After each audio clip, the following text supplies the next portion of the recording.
সুদের লেনদেন করবেন না। কেন সুদ খাবেন বাপ? কেন সুদ খাবেন? কেন সুদের লেনদেন করবেন? কেন কিস্তি নিবেন? কিস্তি আর সুদ তো বরাবর, কিস্তিও হারাম, সুদও হারাম, স্পষ্ট হারাম।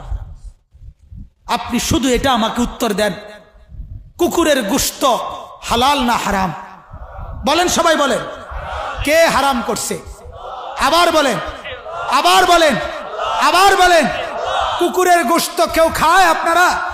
তাইলে আল্লাহ যদি হারাম করে কুকুরের গোশত খান না, তাহলে আল্লাহ হারাম করার পরেও সুদ খান কেন?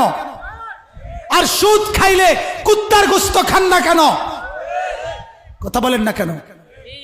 যিনি সুদ খান তাইলে তিনি কুকুরের গোশত খান। তাইলে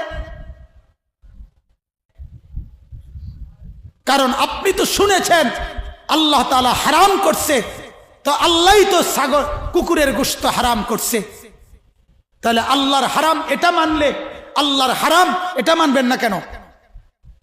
কথা বলেন না কেন? যদি বলেন সম্ভব না চলা, আল্লাহর কসম সম্ভব। হালাল পন্থায় ইনকাম করে চলা সম্ভব না অসম্ভব? সম্ভব, সম্ভব। আল্লাহর কথা মিথ্যা হয় না। লা ইউকাল্লিফুল্লাহু নাফসান ইল্লা বুসআহা। আল্লাহ কারো উপরে সাধ্যের অতিরিক্ত কিছু চাপিয়ে দেয় না। অতএব আমার কথায় রাগ হবেন না, আমি একটু শক্ত বলছি, আর একটু শক্ত বলছি শুধু এই উদ্দেশ্যে, গুনাহ ছেড়ে দেন, গুনাহ ছেড়ে দেন। সুদ, ঘুষ, মিথ্যা, মদ, জুয়া, অনেক যুবক, অনেক নওজোয়ান শহরে বন্দরে গ্রামে গঞ্জেও এখন মাদকাসক্ত, মদে আসক্ত, ইয়াবা, ফেন্সিডিল, গাঁজা, হাজারো রকমের নেশা। আহা, আল্লাহ নবী সাল্লাল্লাহু আলাইহি সাল্লাম বলেন, পরিষ্কার হাদিস, নবীজি বলছেন যে নেশা করে সেই ব্যক্তির কাছে মা, খালা, চাচি, বোন কেউ নিরাপদ থাকে না, নিরাপদ থাকে না। নেশাখোর আপন জনের উপরেও আক্রমণ করে, আপন জনের উপরেও ঝাঁপিয়ে পড়ে। নাউজুবিল্লাহ, নাউজুবিল্লাহ। এজন্য নেশার থেকে বাঁচেন, অশ্লীলতা থেকে বাঁচেন, ব্যভিচার থেকে বাঁচেন। আল্লাহ তাআলা বলছেন, নাইলে আমি দুনিয়াতেও শাস্তি দেব, নাইলে আমি আখিরাতেও শাস্তি দেব। এজন্য আজকে আমার এটাই কথা, মূল বক্তব্য। আগত মুসিবত, পিছনের মুসিবত, সব মুসিবতের কারণ গুনাহ। বলেন কোন? গুনাহ। বলেন না কারণ কি? গুনাহ। গুনাহ। আবহাওয়া পরিবর্তন, জলবায়ু পরিবর্তন, সাগরের তলের মাটি সরে গেছে, এই হইছে, সেই হইছে, এডি হইছে কা? মাটি সরে কা? কথা বলেন না কেন?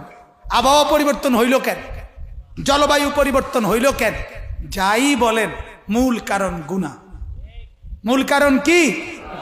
এই জন্য গুনাহ ছেড়ে দেন। বিশেষ করে নারী কেন্দ্রিক জিনা, ব্যভিচারের গুনাহ। বলেন ইনশাআল্লাহ। আর এক্ষেত্রে আল্লাহর কোরআন এবং রাসূলের হাদিসের বক্তব্য হলো, নারী কেন্দ্রিক গুনাহ, জিনা, ব্যভিচার, অশ্লীলতা, বেহায়াপনা হবে না একটা জিনিস শুধু যদি ঠিক রাখে, সেটা হলো এই নজর। সেটা কি বলেন? নজর। সেটা কি বলেন না? নজর। এজন্য আল্লাহ তাআলা সূরা নূরের মধ্যে প্রথম আল্লাহ বলছে এটা, কুল্লিল মুমিনিনা ইয়াগুদ্দু মিন আবসারিহিম। হে নবী, মুমিন পুরুষদেরকে বলেন তারা যেন ভিন নারী থেকে নিজেদের চোখ নামায় ফেলে। ওয়াকুল্লিল মুমিনাত ইয়াগুদুদনা মিন আবসারিহিন্না। মহিলাদেরকেও বলেন তারা যেন ভিন পুরুষ, পর পুরুষ থেকে চোখ নামিয়ে ফেলে। চোখ নামিয়ে ফেলে, কোন কর্ম চোখ নামিয়ে ফেলে। আল্লাহ তাআলা এটা বললেন, পুরুষ চোখ নামাও, নারী চোখ নামাও।